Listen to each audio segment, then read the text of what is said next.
The old teacher gathered the young ones around her. Her wings were thin with age, and her voice was soft. But every child in the learning hall listened carefully. This was the story they all wanted to hear. "Let me tell you about the humans," she began. "Let me tell you about the day they stopped being nice. 300 years ago, humanity came to the stars. Every species in the galaxy knew about Earth before they met its people. The scientists had studied it for centuries. They called it a Class 12, the highest rating ever given to any planet. Earth was a nightmare. The gravity was crushing. The air was filled with oxygen, a gas that burned and destroyed.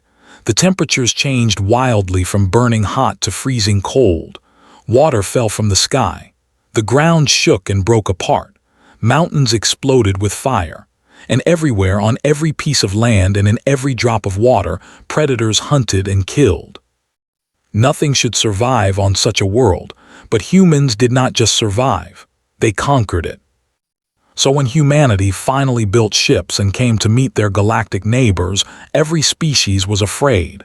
They expected monsters. They expected warriors. They expected death.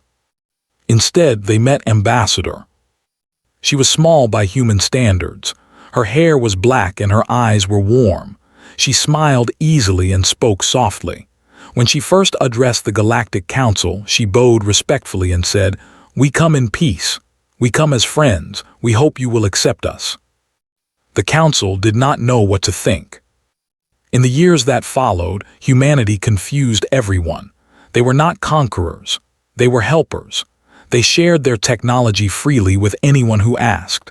They sent their doctors to heal the sick on distant worlds. They built hospitals and schools and roads on planets that could not afford such things. When they suffered a terrible famine, human ships arrived within weeks. They brought enough food to feed billions. They asked for nothing in return. Captain became famous during those dark days. He commanded the medical ship called the Compassion. When the great hive cities in the north began to collapse, he led the rescue teams himself. They watched in amazement as this human, this being from a death world, carried their larvae to safety with his own hands. Human hands could crush stone.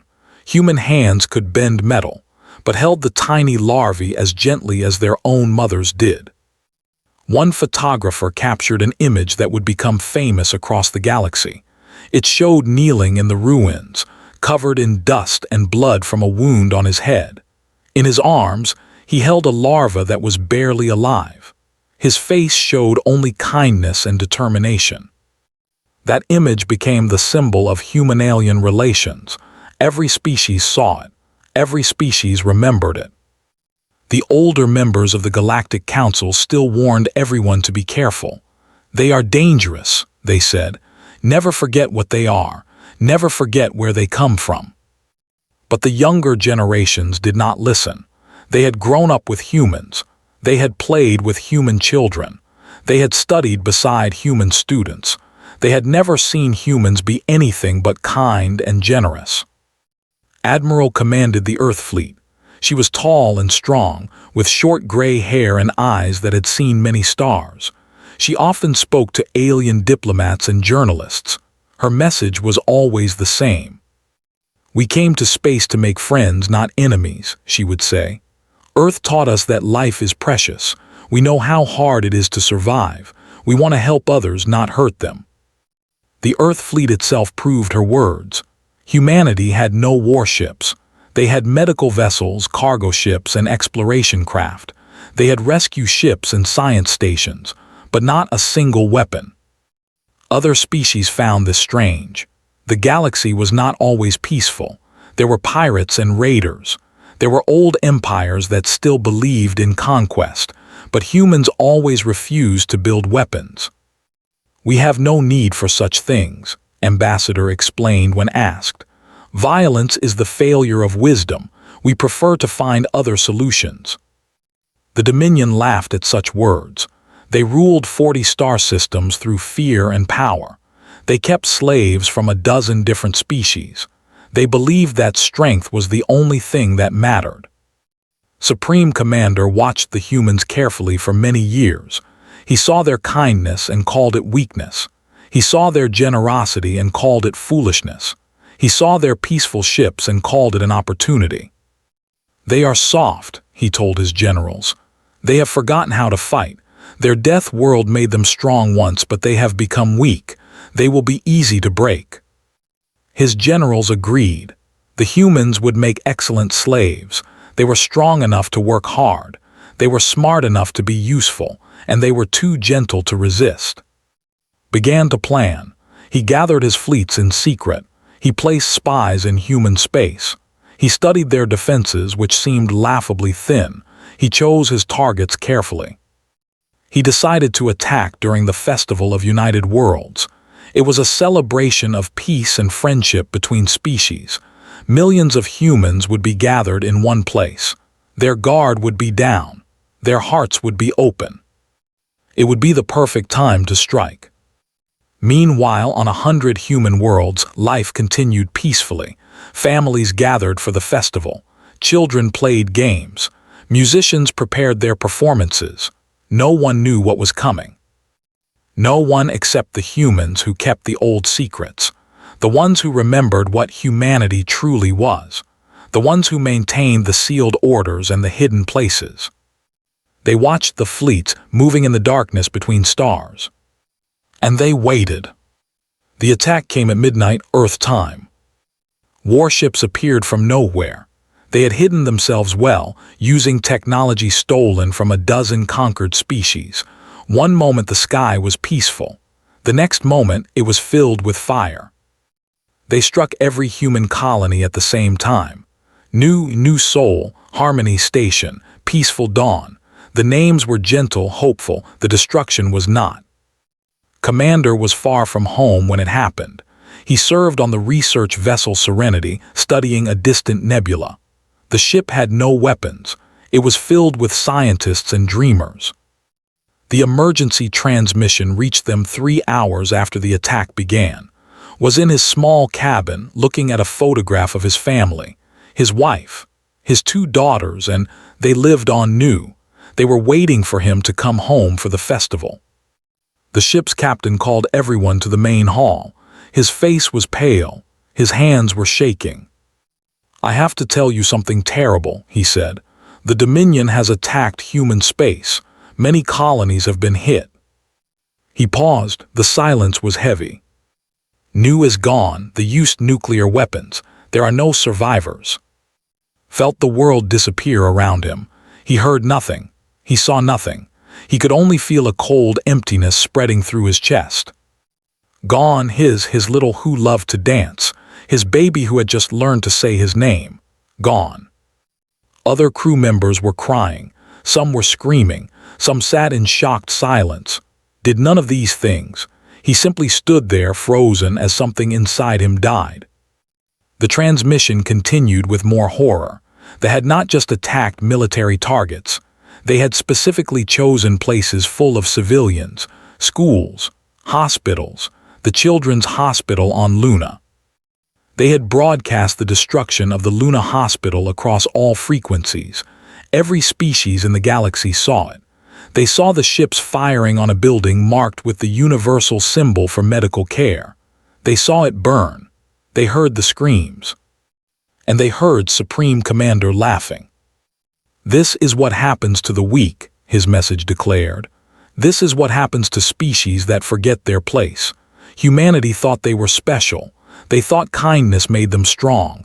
Now they will learn the truth. Strength is all that matters, and we are strong." 14 million humans died that night. 14 million lives ended in fire and pain. The galaxy watched in horror. They waited to see what humanity would do. On Earth, President stood before the cameras. Behind her, the flags of every human nation hung at half-mast. Her face was calm. Her voice was steady. But her eyes were different. Something old had awakened in them, something cold. "People of Earth," she began, "people of every human world, you have seen what happened. You have felt the pain. You have lost loved ones."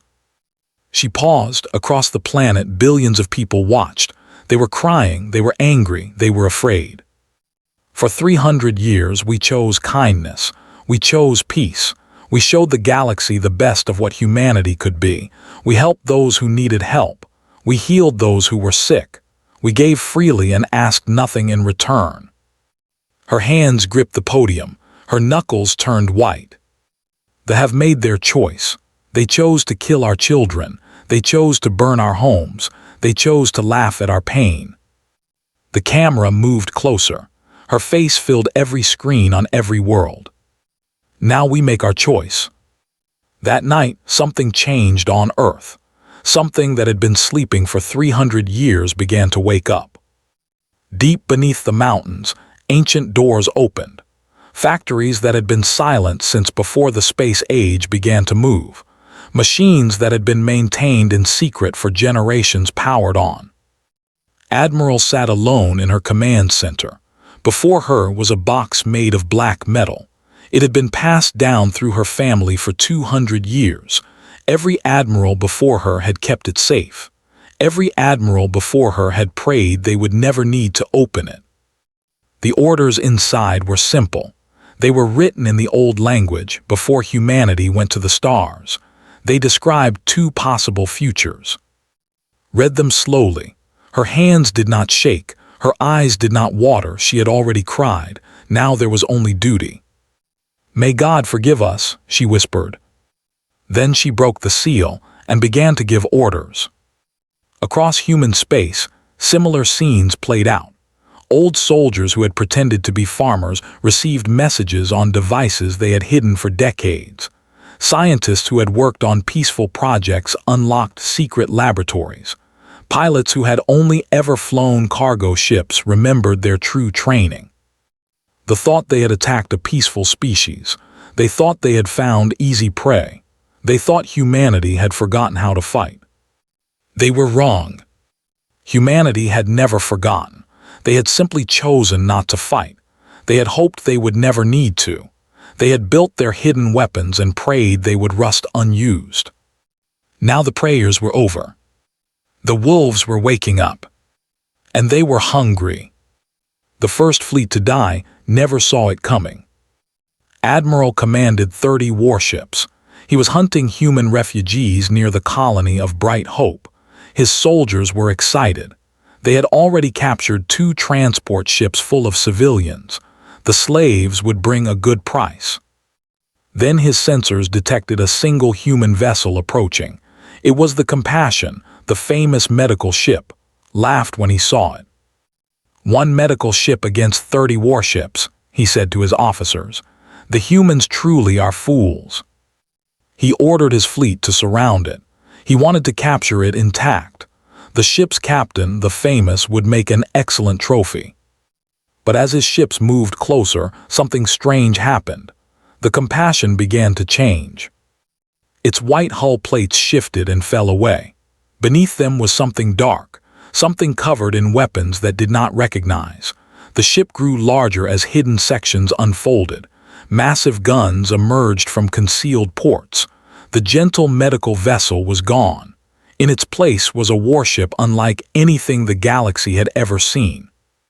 A transmission came through. It was voice, but it was different now. Cold, hard, empty of all the warmth had seen in the famous recordings. "This is Captain of the HSS Reckoning. Former name Compassion. We are done being compassionate. You have 11 minutes to make peace with whatever gods you worship." Tried to respond. He tried to give orders. He tried to run. 11 minutes later, his entire fleet was dust. The news spread across the galaxy like fire. The human medical ships were not medical ships. The cargo vessels were not cargo vessels. The research stations were not research stations. Everything was a lie. Everything was a mask. Humanity had been preparing for this moment for 300 years. They had built weapons in secret. They had trained soldiers in hidden places. They had designed ships that looked peaceful but carried enough firepower to crack planets. And now those masks were coming off. General led the first ground assault. Her target was a military base on a moon called Bitter Stone. They had 10,000 soldiers there. They had heavy defenses. They had orbital cannons. They thought they were safe. Landed with 200 humans. The battle lasted 4 hours.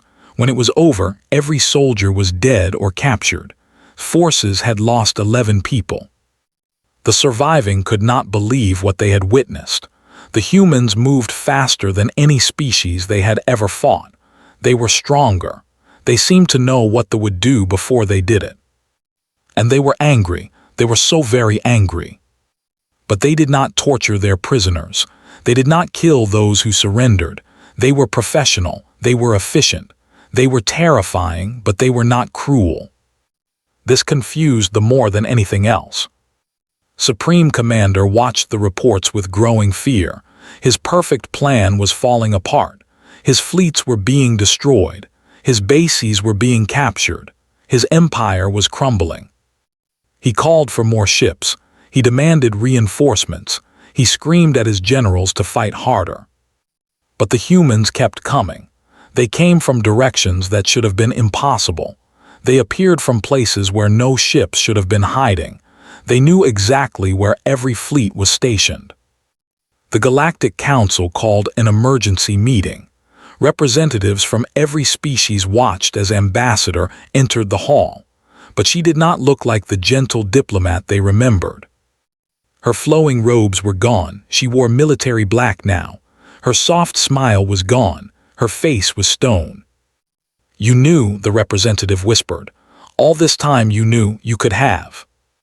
"Yes," said, her voice was flat. "We could have conquered the galaxy the day we arrived. We could have made every species bow to us. We had the weapons. We had the soldiers. We had the power." She looked around the hall. Every eye was on her. "We chose not to. We chose kindness. We chose to help instead of hurt. We chose to be what we wished we were, not what our evolution made us." Her hands closed into fists. "They took that choice from us. They killed our children. They burned our homes. They laughed while doing it." She turned to face the full council. Her eyes were old now, ancient. They were the eyes of a predator from a death world, a predator that had been pretending to be prey. Now they will learn what humans really are. Now they will learn what it means to wake the wolves. The council said nothing. There was nothing to say. Humanity was done pretending. The mask was off, and the face beneath it was terrifying. Not because humans were monsters, but because they had always had the power to be monsters. They had always had the strength to conquer and destroy. They had simply chosen not to. Until now. 16 days, that was all it took. 16 days to destroy an empire that had terrorized the galaxy for 1,000 years. 16 days to break the Dominion into pieces. 16 days to show the universe what humanity was truly capable of. Commander stood on the bridge of his new ship, the Vengeance. Below him, Prime burned, not from human weapons, from its own fires. The military had destroyed their own cities rather than let them fall into human hands. It had not mattered. Nothing that did mattered anymore. Their fleet was gone, every ship destroyed or captured. Their colonies had surrendered one by one. Their allies had abandoned them. Their slaves had risen up against them. And now they were surrounded by human ships. Ships that had appeared from nowhere. Ships that had been hiding in plain sight for 300 years, disguised as freighters and science vessels. Felt nothing as he watched the fires. He had thought revenge would make him feel better. He had thought destroying them would bring him peace. But was still dead, was still dead, was still dead. Nothing could bring them back. Nothing could fill the hole in his heart. Lieutenant approached him carefully. She was young. She had joined his crew after the war began. She had never known the man he used to be.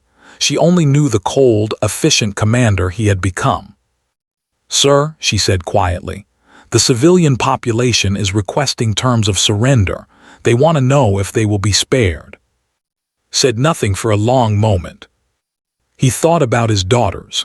He thought about the way he used to laugh when he tickled her feet. He thought about how would fall asleep in his arms, her tiny hand holding his finger. They had killed them. They had killed millions of children. They had broadcast it to the galaxy. They had laughed. Part of him wanted to give the order. Part of him wanted to watch Prime burn until nothing was left. Part of him wanted them to feel what he felt. But another part of him remembered who he used to be, who humanity used to be, who they had chosen to be for 300 years. Accept their surrender, he said. His voice was rough. Begin evacuation of civilian centers. Protect the children first. Stared at him, sir, after what they did. We are not like them. The words tasted like ash in his mouth. We can never become like them. That was the whole point. That was always the point. He turned to face her. His eyes were wet. If we destroy them completely, they win. They prove that strength is all that matters. They prove that kindness was a lie. He looked back at the burning planet. I will not let them be right. I will not let my daughters die for nothing. Across human space, similar decisions were being made. The fury that had awakened humanity was real. It was justified. But so was the conscience that had guided them for centuries. President announced the terms of surrender from the steps of the rebuilt Luna Memorial, the same place where the children's hospital had stood. The empire would be dissolved. Every slave would be freed. Every war criminal would face trial, that would pay reparations for generations. But there would be no genocide, no extinction, no becoming the monsters that they had been. We could destroy them, said. We have the power, we have the right. They showed us no mercy. They deserve none. She paused, her voice softened. But that is not who we are. That is not who we choose to be. We came to the stars to be better than our past. We will not abandon that dream now. Admiral watched the broadcast from her command chair. Tears ran down her face. She did not wipe them away. Her sealed orders had contained two plans: total war or measured response, complete destruction or controlled justice. Humanity had chosen justice. Was it enough? Her first officer asked quietly. Will it ever be enough? Shook her head slowly. No, it will never be enough. The people we lost are gone forever. The pain will never fully heal. She took a deep breath. But it was right. It was the right thing to do, and sometimes that has to be enough. The wolves were going back to sleep, but they would never forget that they had been wolves. They would never forget what they were capable of. And neither would the galaxy. 500 years had passed since the war. The galaxy was different now, better in many ways. The old empires of conquest were gone. Slavery was forbidden on every world. Species that had been enemies for thousands of years now worked together in peace.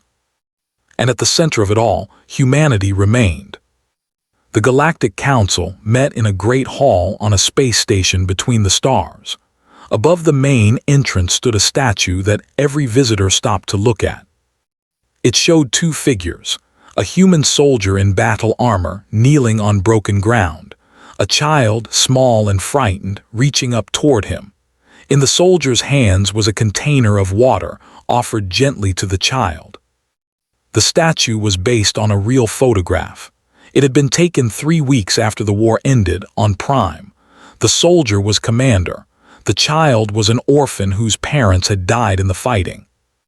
Had spent the rest of his life helping to rebuild Prime. He had never had more children, but he had raised 17 orphans as his own. When he died at the age of 93, both humans and mourned him. Now 5 centuries later, Elder stood before that statue.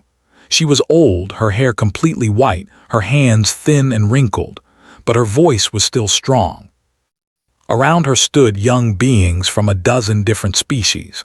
Human children stood beside children.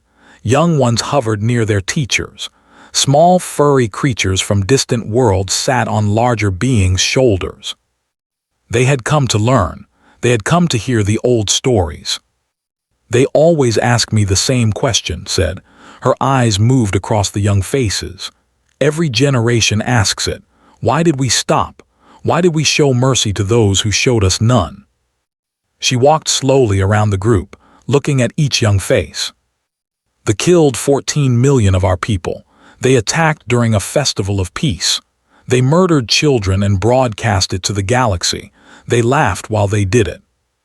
Her voice was calm. She had told this story many times. We could have destroyed them completely. We had the power. We had the weapons. Some would say we had the right. She stopped beside a young student. The child looked up at her with wide eyes. But that is not who we are. That is not who we choose to be. She smiled gently at the child. Your great-great-great-grandparents did terrible things, but you are not responsible for their actions. You are only responsible for your own choices. She turned to address the whole group again. Every day we choose who we want to be. Every moment we decide between kindness and cruelty, between revenge and forgiveness, between hate and hope. She gestured to the statue above them. Commander lost his entire family in the attack on Nu. He had every reason to hate the Forever.